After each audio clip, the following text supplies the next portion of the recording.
Hello everybody and welcome to Explorer Hop. Today we're being asked if the equation 13 times 3 plus 5 equals 39 minus 5 is true, so we don't know yet. So let's start by evaluating both sides as much as possible.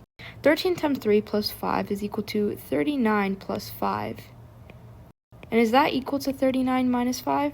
Well, we can see pretty clearly here that it's actually not, but we'll simplify even further to see more clearly. 39 plus 5 is equal to 44, and is that equal to 34? Well, it's not.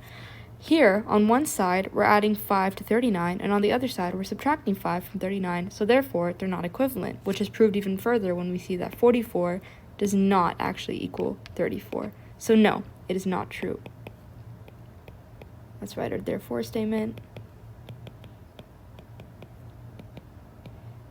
And there we have it. Thank you so much for joining us, and we'll see you in the next lesson.